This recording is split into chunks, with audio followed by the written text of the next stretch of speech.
Fala pessoal, tudo bem? Mais uma edição do nosso podcast Arte de Servir, que nós estamos aqui semanalmente tratando vários assuntos. Nós estamos assim, muito felizes por poder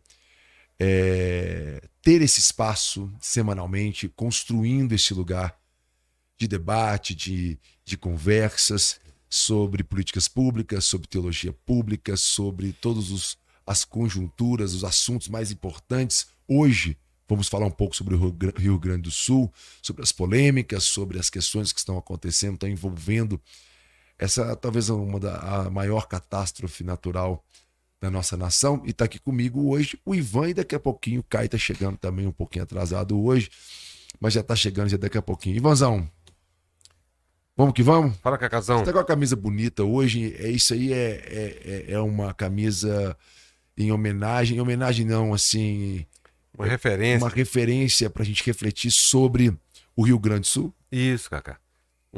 Essa camisa, eu fabriquei ela junto com um amigo meu há uns 10 anos atrás. A gente teve uma marca de camisetas, Foi mais né? de 10 anos, mano?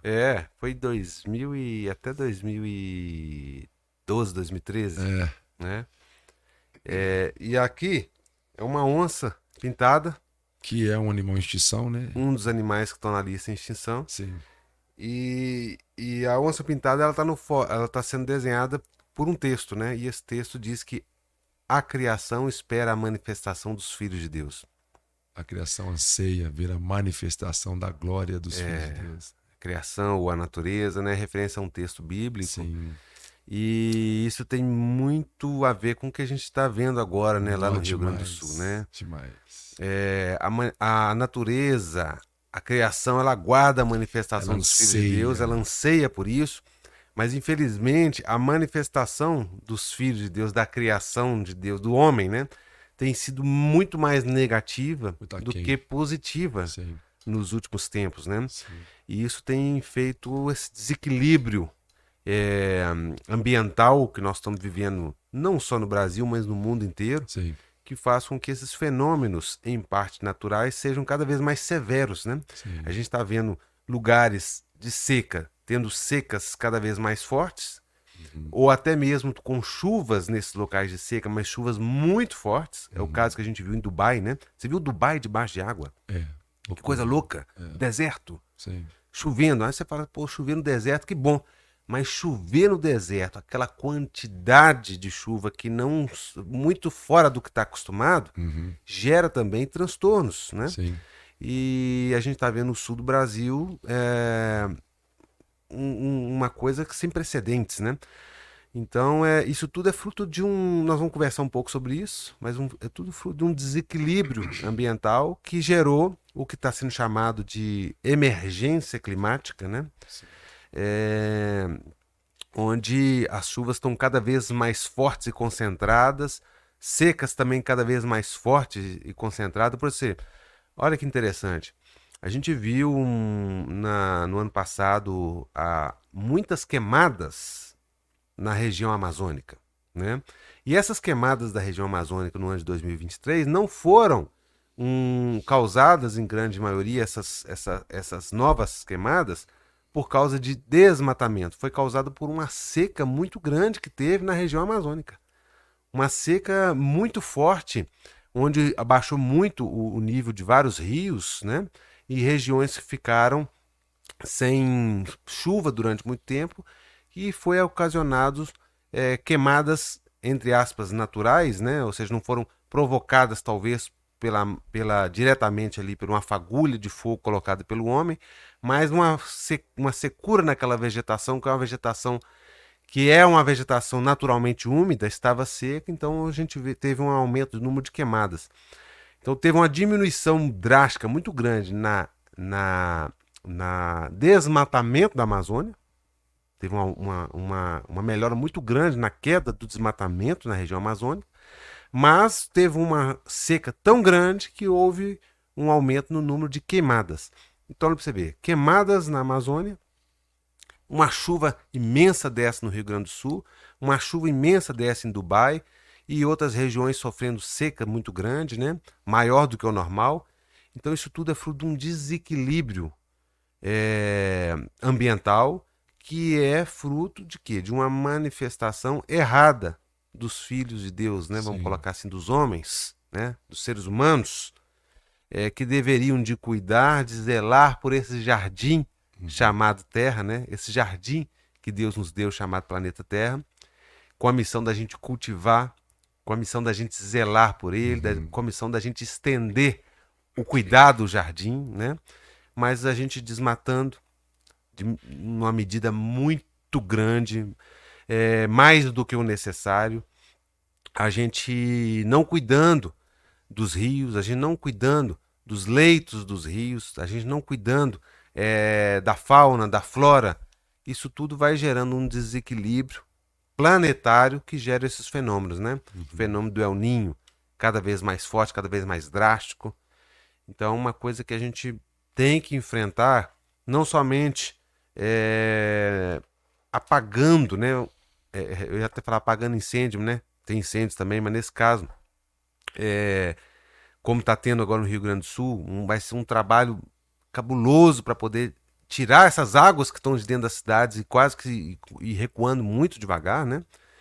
Mas, sobretudo, para a gente poder ter um pensamento mais de médio e longo prazo. Como é que Uhum. nós vamos conseguir minimizar esses efeitos danosos dessas mudanças climáticas tão aceleradas pelo aumento da temperatura global para daqui 10, 20, 30, 50, 100 anos, né? Atitudes que nós temos que tomar agora para poder resolver o que está acontecendo no Rio Grande do Sul, resolver o que está acontecendo em Dubai, resolver o que está acontecendo em alguns locais que estão com seca, mas também fazer um processo que possa minimizar esses acontecimentos para daqui 10 anos, 50 anos, para a nossa próxima geração, né? Já entrando um pouquinho na temática aqui. Não, exatamente, Ivan. Ivan, e você percebe, eu vi um vídeo hoje da ministra Marina Silva falando, ela lembrando a fala dela de talvez 20 anos atrás. Ah, rapaz, eu vi um vídeo deste. Ela falando assim, olha, eu me vi novinha falando sobre isso, né? Falando sobre, gente, se a gente não tiver.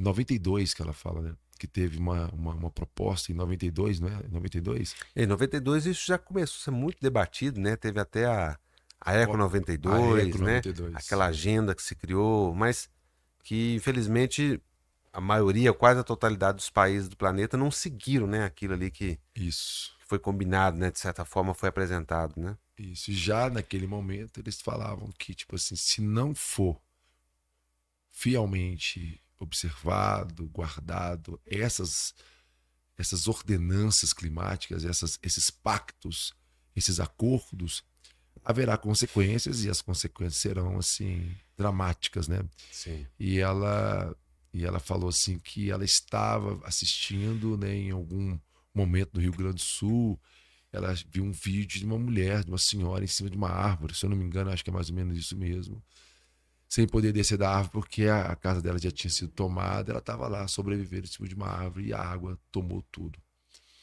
E uma coisa que também que eu escutei muito interessante também foi que eles fazem, não sei se você que falou isso para mim, eu não sei quem falou, mas eu escutei alguma pessoa falando que o cálculo que se faz arquitetônico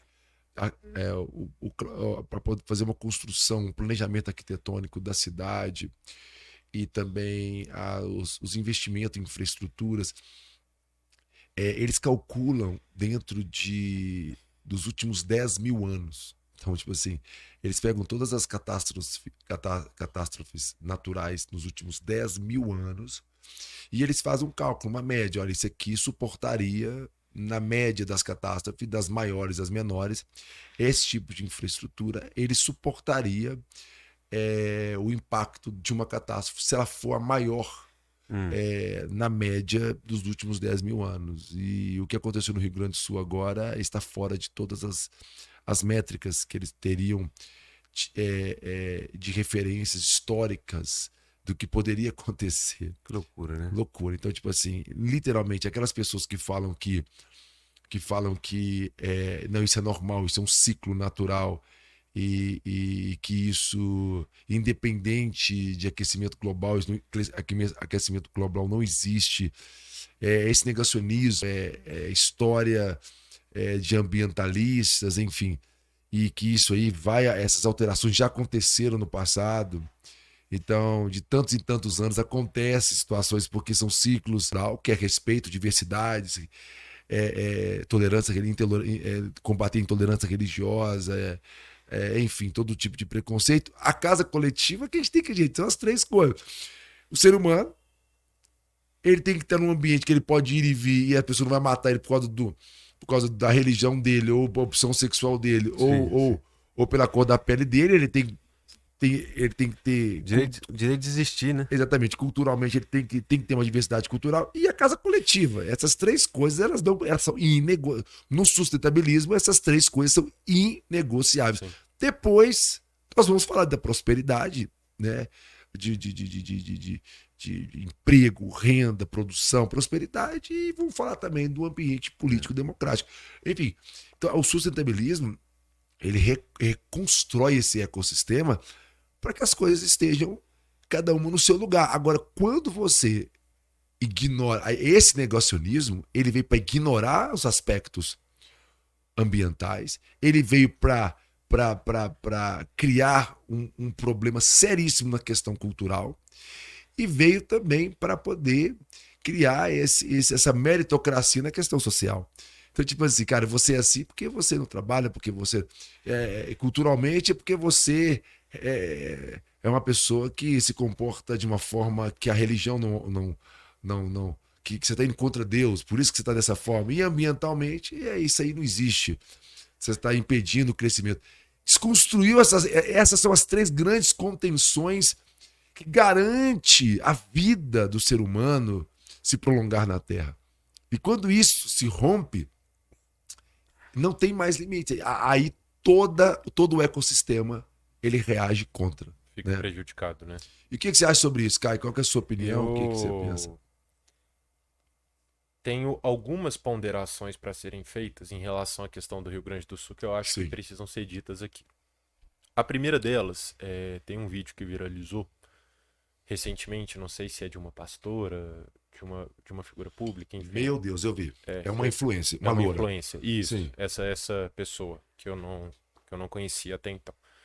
Mas viralizou um vídeo nas redes sociais de uma influencer dizendo que o que estava acontecendo agora no Rio Grande do Sul era um castigo divino. Um castigo de Deus, pelos terreiros. Porque no Rio Grande do Sul existem vários terreiros de religiões de matriz africana. E assim, eu queria tocar nesse ponto porque, gente, sinceramente, né, isso aqui é um podcast sobre teologia pública. Sim. E eu acho que assim, a gente está no ano de 2024 e foi esse tipo de discurso que crucificou Jesus. Perfeito. Foi esse tipo de discurso, que é um discurso intolerante, é um discurso que não respeita a diversidade de credo, é um discurso que muitas vezes vem de pessoas que se dizem cristãs, mas que não entendem que muitas vezes, em outros pontos históricos, foram os cristãos os perseguidos. Sim. Sejam os evangélicos, sejam os católicos, enfim. Foram os cristãos os perseguidos. E assim, é um discurso extremamente raso, extremamente discriminatório, preconceituoso. Criminoso, meu Criminoso. Cara, num momento em que nós deveríamos estar preocupados enquanto sociedade de reconstruir o Estado, de enviar doação, de ajudar da forma como for necessário, e não de jogar uma praga religiosa que dentro da cabeça daquela pessoa faz sentido única e exclusivamente porque ela tem uma visão preconceituosa e criminosa do mundo. Então, assim, eu queria conscientizar as pessoas em relação a isso, porque é muito triste em 2024 a gente ter que lidar com esse tipo de discurso enquanto vidas estão sendo perdidas. Tem gente lá que perdeu tudo. Tem gente lá que não tem água potável para beber, que não sabe onde é que estão seus familiares que estão desaparecidos, e tem gente querendo colocar isso na conta e na responsabilidade de Deus, porque lá tem muito terreiro de religião de matriz africana. Assim, é uma ignorância que já deu, sabe? Já deu. Eu acho que a gente não está num momento em que cabe fazer esse tipo de discurso para ganhar like, para ganhar visualização, como se isso fosse resolver o problema das pessoas que estão lá. É o momento de ajudar, né? É o momento da gente ajudar, da gente servir, da gente ir ao encontro do próximo para colaborar da forma como for necessário. Então, assim, isso é um primeiro ponto que eu acho que tem que ser falado. Perfeito. Essa tentativa, assim, baixa de politizar e de trazer para o seu campo ideológico uma discussão que não é uma discussão de direita ou esquerda, gente. Ajudar nas tragédias do Rio Grande do Sul, discutir, inclusive, os problemas que levaram essa tragédia a acontecer e as responsabilidades de quem não fez o que deveria ser feito, isso tem que ser feito, não é numa esfera de direita e esquerda. Não é, sabe? E assim, eu tô abismado. Né, outro dia eu vi um vídeo que viralizou de um deputado que ele estava falando sobre a questão da ajuda do Rio Grande do Sul. Um deputado bolsonarista perguntou para ele a Madonna. Sim. Entendeu? Isso. É um negócio Tem a ver assim. uma coisa com a Cara, outra. pelo amor de Deus. É. Tem gente lá que não tem água para tomar. Não se leva nada a sério, né? Só fazendo tocando nesse assunto que você colocou dessa senhora que fez essa fala totalmente feliz. Nós temos um grande problema hoje na forma de evangelizar e de pregar e de falar do amor de Deus, que é a visão que as pessoas têm de Deus, né? A visão que as pessoas têm de Deus, de quem é Deus, já é uma coisa que está muito, muito corrompida, infelizmente, na maioria do coração e da mente dos cristãos no Brasil e no mundo. Porque que Deus é esse que, para poder punir, entre aspas, algumas pessoas que praticam uma outra religião, manda uma chuva que mata 100, 150 pessoas, que tira milhares de pessoas das suas casas que talvez elas nunca mais vão voltar? Que Deus é esse, cara? Você vê, eu acredito naquele Deus que está na Bíblia escrito: Deus é amor. Ponto. Olha que lindo esse versículo: Deus é amor. Você vê amor num Deus que vem e mata centenas de pessoas e que desabriga milhares de pessoas para poder punir aqueles que estão praticando uma religião que teoricamente a pessoa entende que não está invocando esse mesmo Deus. Olha o absurdo que passa na cabeça dessas pessoas, cara. Isso é de uma loucura, é de uma sandice muito grande, que eu acho que a própria visão, o entendimento, o relacionamento de entender quem é Deus é uma coisa que precisa de ser trabalhada hoje nesse processo nosso de evangelizar e de pregar o evangelho e de manifestarmos como igreja. Sabe, cara? O texto que eu usei, que eu estou usando aqui nessa semana inteira, por essas falas, né? Essa fala dessa mulher, quando ela diz que a chuva no Rio Grande do Sul é decorrente porque é o estado que mais tem terreiro de macumba, essa intolerância religiosa, esse preconceito religioso, né? Essa ideia sobre Deus. Aí tem um livro de Marcos, né? Que Marcos, o escritor, ele fala assim que Jesus ele estava sentado na mesa com publicanos e pecadores. Né? E os fariseus, os religiosos, estavam olhando de fora Jesus sentado na mesa e perguntando por que ele senta com essas pessoas. Eles estavam questionando por que se ele é santo, se ele é esse Deus tão poderoso, por que ele senta exatamente com o que nós consideramos ser os clandestinos, os que estão fora da agenda religiosa. Aí dentro dessas pessoas ali, Deus tinha que mandar uma chuva. Exatamente. Naquele momento ali, e um trovão e matar. Não, e o incrível é que Jesus ele está falando: quem comigo não se ajunta, se espalha. Ele falou, a fala de Jesus é a seguinte: eu sento com ele porque eu vim para aqueles que reconhecem que precisa de mim. Sim. Eu vim para os doentes, eu vim para os que realmente precisam. E eu vou te falar mais: na minha mesa, a mesa para o judeu é um lugar sagrado. Ele só come com quem ele realmente deseja comer. Ele não come com o inimigo. Então o que ele está querendo falar? Ele considera aquelas pessoas que eram publicanos e pecadores. Seria o que a religião hoje ela entende de ser o pior da sociedade. Sim, né? sim. Então, e ele está exatamente sentando na mesa com essas pessoas. E o mais incrível de tudo é que quem não senta nessa mesa é quem acha que quem está na mesa não é digno de sentar com ele. Então tem pessoas que falam assim, eu não vou sentar na mesa com uma pessoa que professa uma crença diferente da minha, mas ele está na mesa de Jesus. Eu não vou sentar na mesa com quem tem uma opção sexual diferente da minha forma de pensar, mas está na mesa com Jesus. Eu não vou sentar na mesa com bandido, com pessoas que praticam tais coisas. Está na mesa de Jesus. Então, enfim, quem não está na mesa de Jesus é quem se acha melhor. Sim. Quem não está na mesa de Jesus é quem em algum momento se julga ser melhor ou ser mais digno de Deus do que aqueles demais. E exatamente essas pessoas não estavam na mesa com Jesus. Isso é incrível se você pensar, porque jamais, em hipótese alguma, a Bíblia, principalmente no Novo Testamento, vai dar alguma margem para pensar que Deus pode, que Jesus participaria de uma catástrofe como essa. E eu gostaria, aproveitando, e provocar mais uma coisa interessante.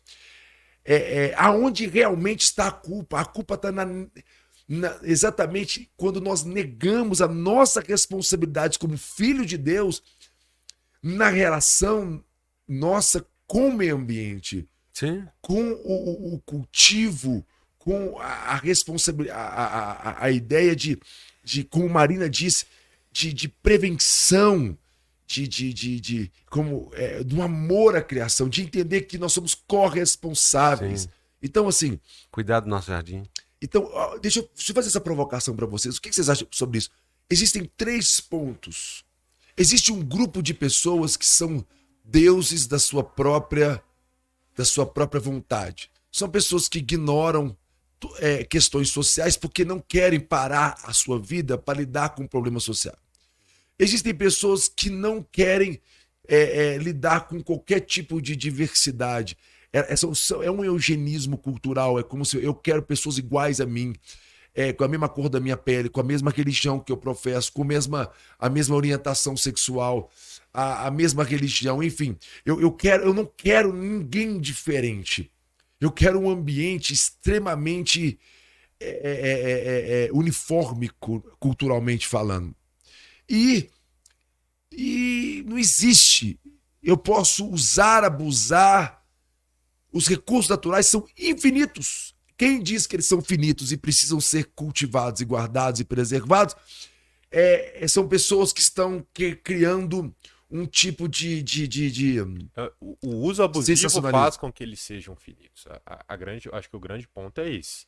Porque durante muitos milênios, inclusive, povos originários de diversos lugares ao redor do planeta cultivaram as suas culturas, as suas plantações, as suas relações interpessoais com a dinâmica do meio ambiente da forma como ela foi estipulada por Deus. E isso nunca foi um problema. Sempre houve uma adaptação. O que acontece o modelo de produção econômica que a gente tem hoje estabelecido, ou ele é reformado e a gente rediscute alguns processos, ou a gente vai chegar num ponto que está muito próximo, e a Marina Silva fala muito disso, de um ponto de não retorno. Sim. Por quê? Porque a natureza não aguenta mais. O planeta não aguenta mais. E quando ele chega em um ponto próximo do não retorno, o que ele faz? Ele expurga. Ele expurga. Por quê? Porque é uma questão de sobrevivência. Então, eu acho que é muito interessante, até pegando um gancho nessa discussão sobre a tragédia no Rio Grande do Sul, eu tenho visto muitas pessoas falando assim, tem gente querendo politizar em cima do debate. Sim. Gente, politizar em cima do debate é você fazer uma pergunta e a Madonna quando tem alguém defendendo a causa. Sim. Isso é politizar em cima do debate. Agora, você apontar responsabilidades do poder público, que tem sim responsabilidade na tragédia, e apontar caminhos para que isso seja resolvido, isso não é politizar a tragédia. Isso é discutir o que precisa ser discutido. Sim. Porque, assim, o Kaká colocou muito bem, a Marina é a grande figura em defesa da sustentabilidade mundialmente. A gente não está falando só a nível de Brasil.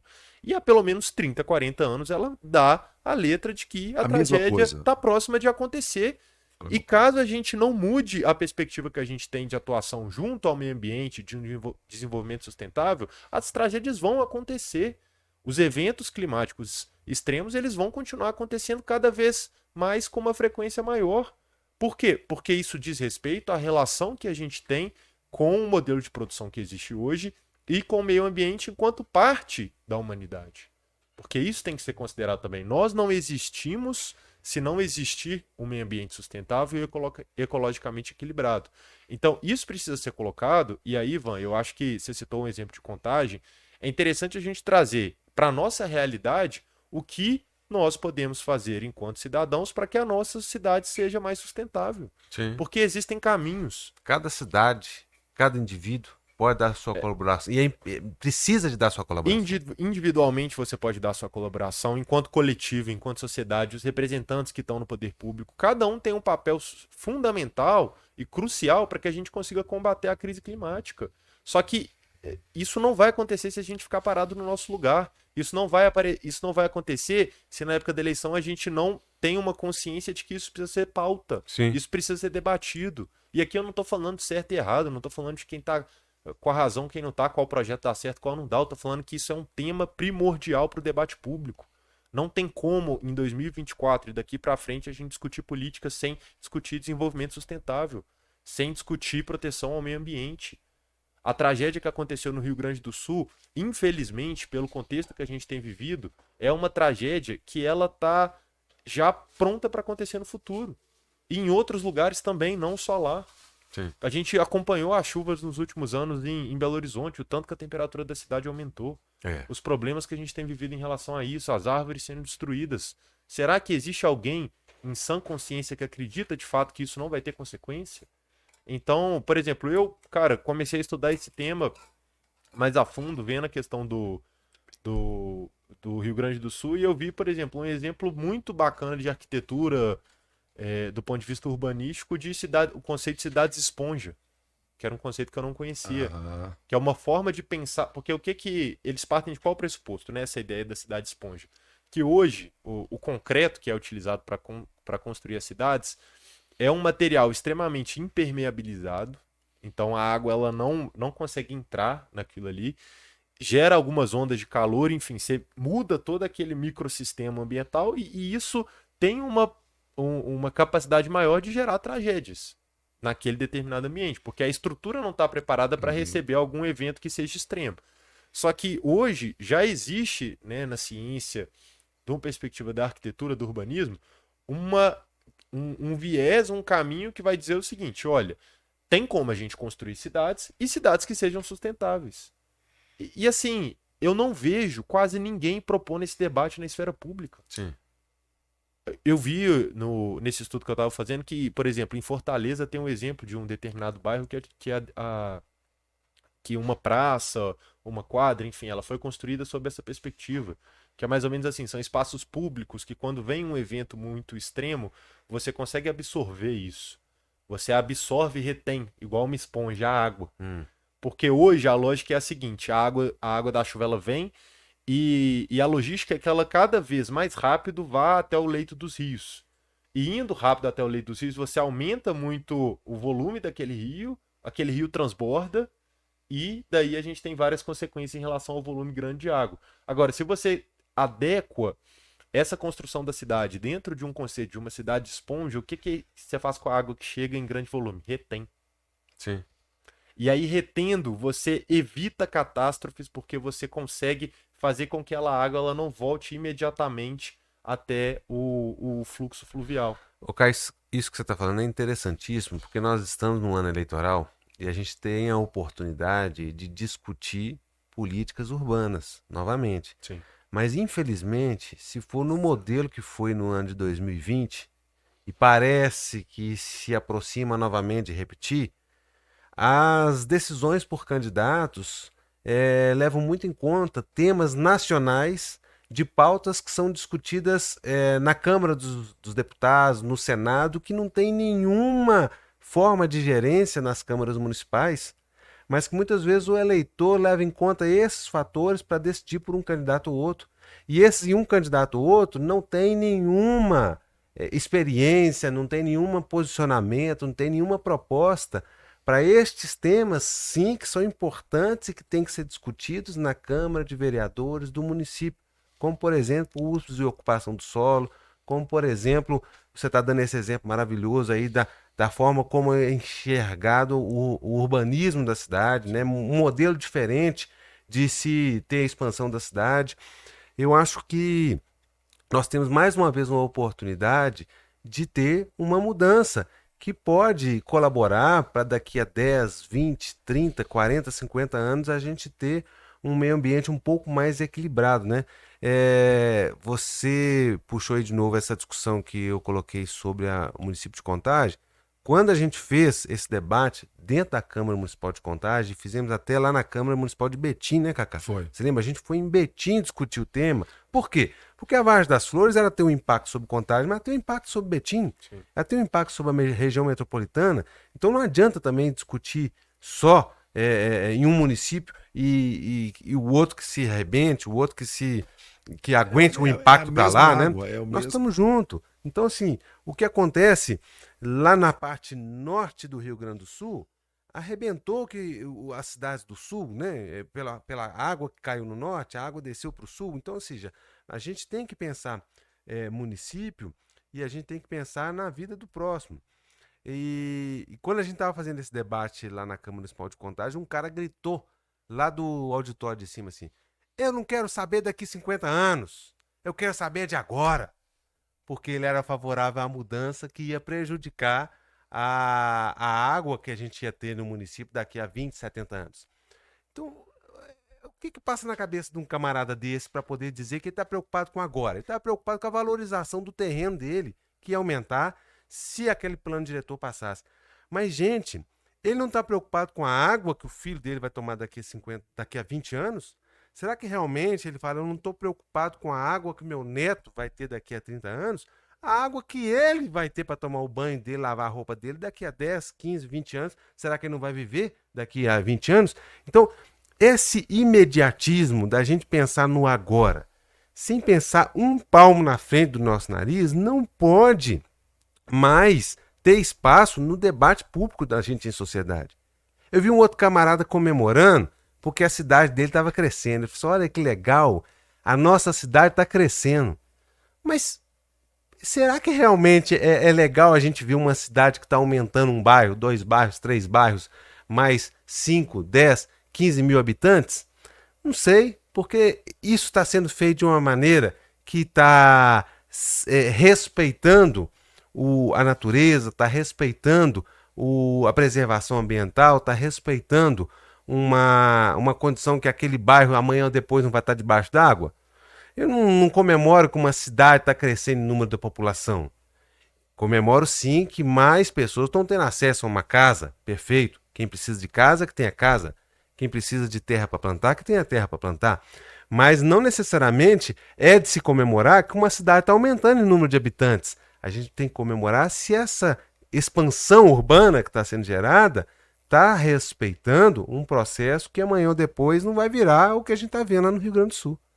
Tem uma frase, Ivan, que eu escutei uma vez, para finalizar, nosso horário está terminando, que políticos pensam na próxima eleição, mas estadistas pensam nas próximas gerações. Eu acho que a gente precisa de mais estadistas e menos políticos. Exatamente. Porque não é um debate sobre nós, é um debate sobre os que vieram antes de nós que estamos aqui agora e os que vão vir depois.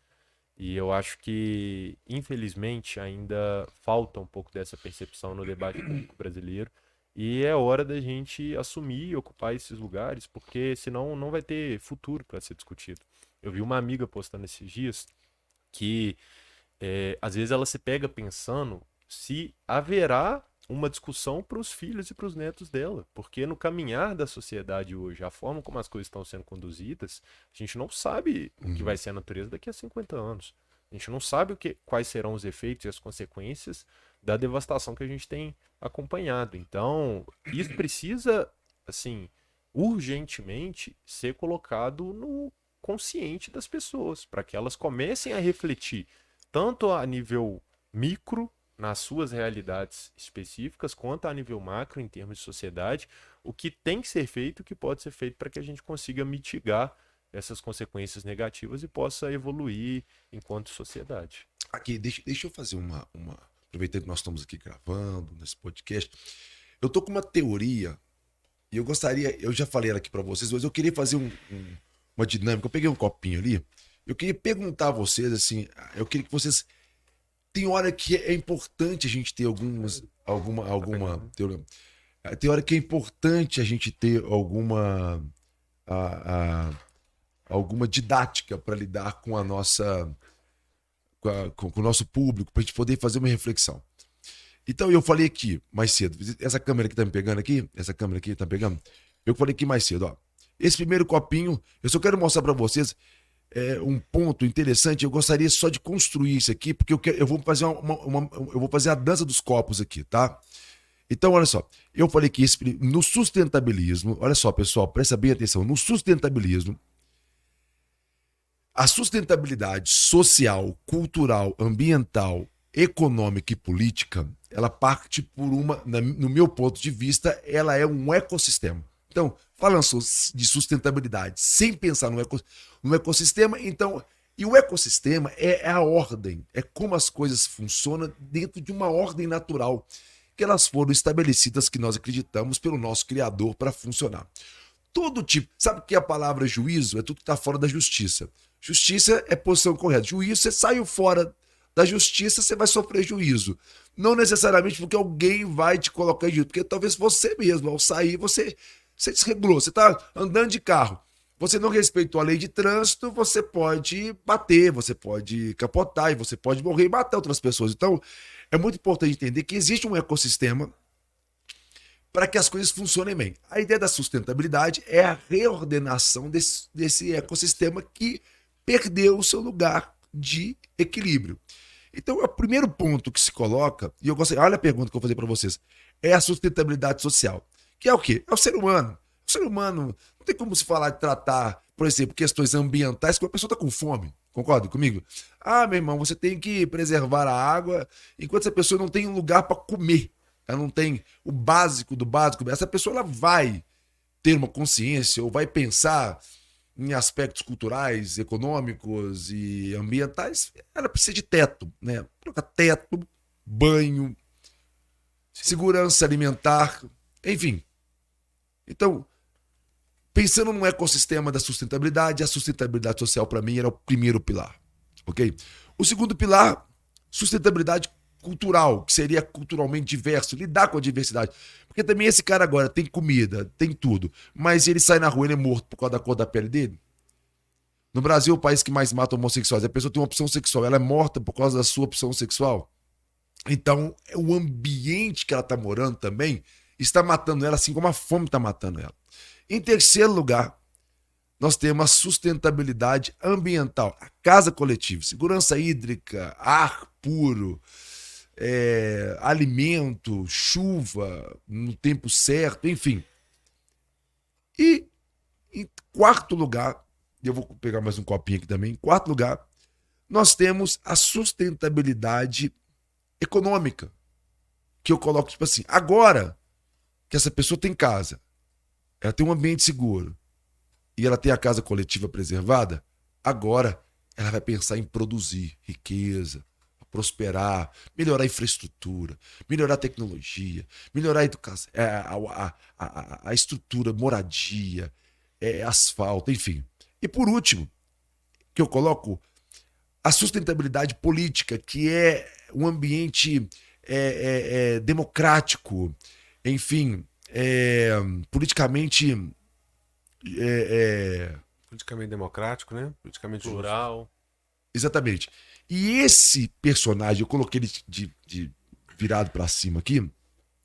Quando você vai eleger um estadista ou um político ou alguma pessoa, a ideia é que essa pessoa, ela é a última pessoa aqui.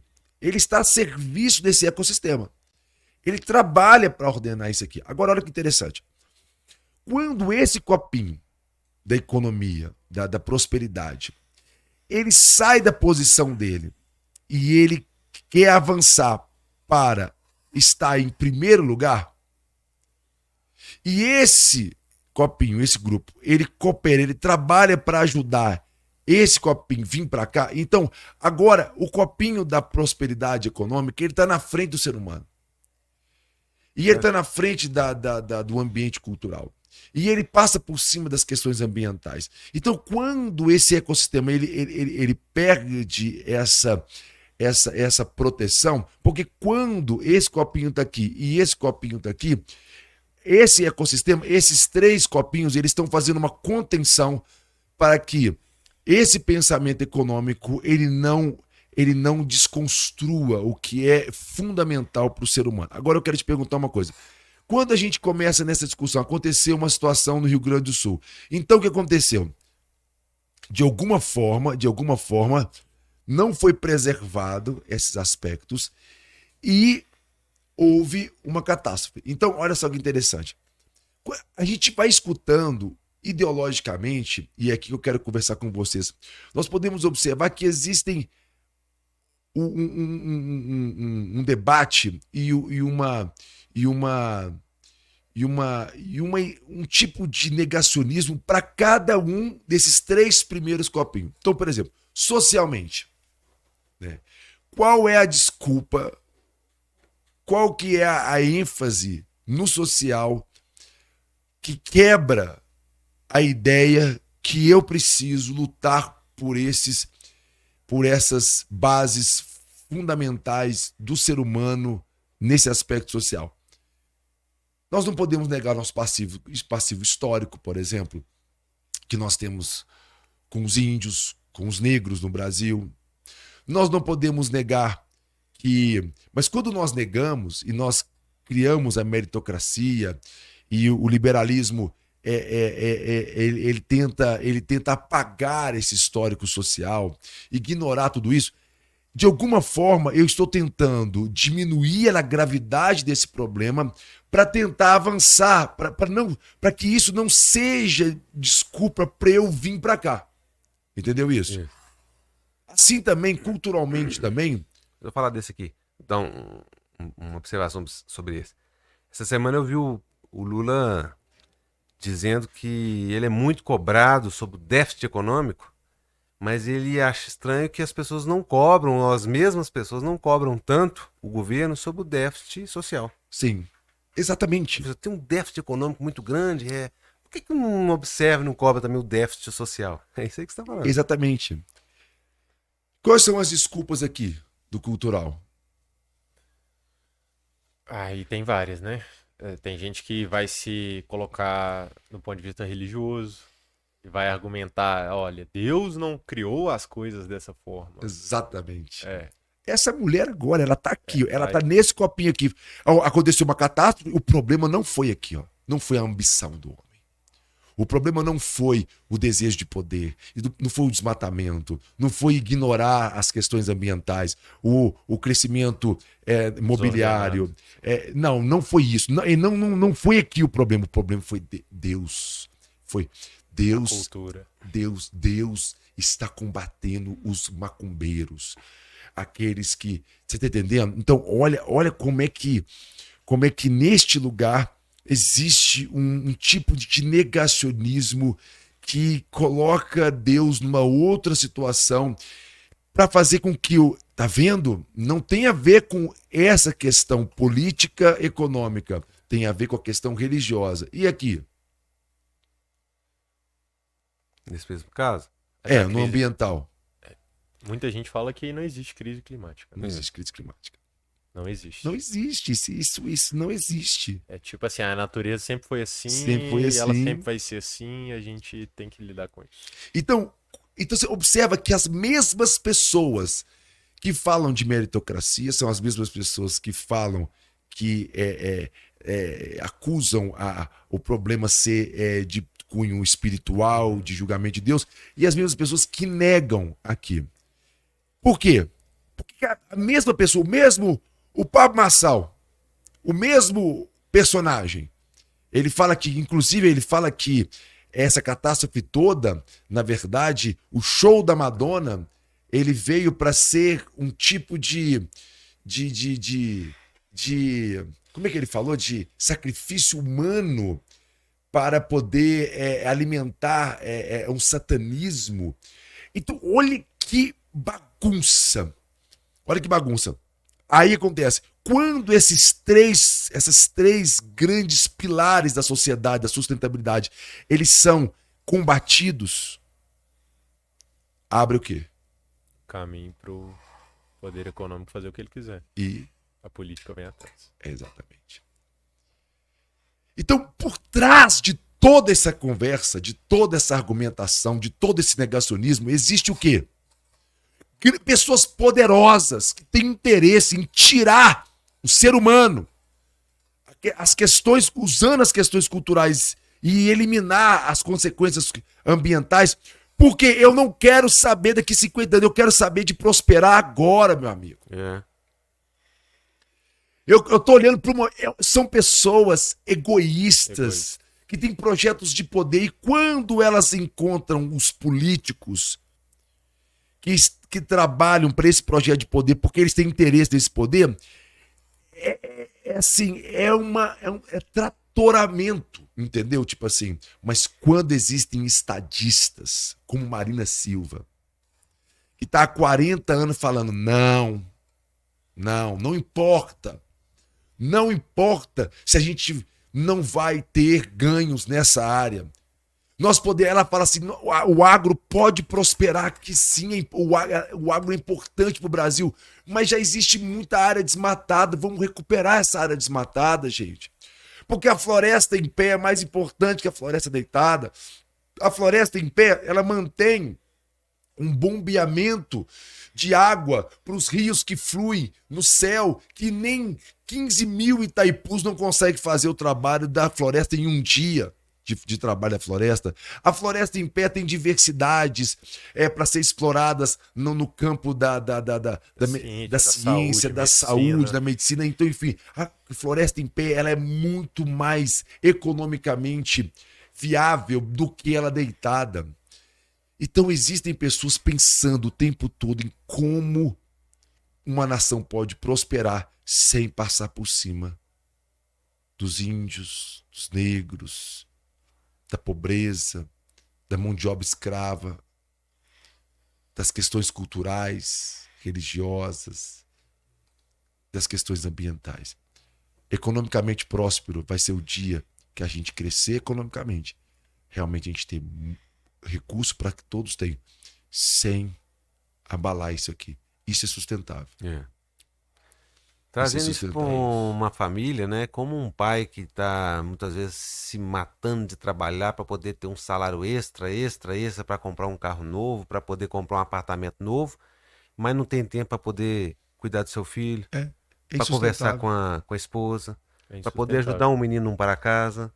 Então, beleza, amanhã ou depois o carro é importado, o apartamento é um triplex, né? As viagens são para Disney, mas ele não tem mais a comunhão com a esposa, o casamento está destruído, e acaba os tudo. Filhos não têm mais relacionamento com ele, Sim. Né? Sim. Essa é a inversão. É total. Quando você quebra o ecossistema, você pode esperar. Não vai ser se vai cair, não. É quando vai cair. Quando vai cair. Sim. Entendeu? E é o que está sendo falado agora. Então, mais do que nunca, é necessário uma geração que tenha a consciência de novos estadistas. Nós precisamos de novos estadistas. Pessoas. Esse eu considero, como Rubem Alves fala, né? Jardineiro. O jardineiro. Nós precisamos dos jardineiros de Deus. Os políticos que têm a política como arte de servir. Os políticos que têm a política como fazer amor com a cidade, como de fato servir, plantar um jardim para todos, não estar preocupado em usar o jardim da cidade para plantar um jardim pessoal.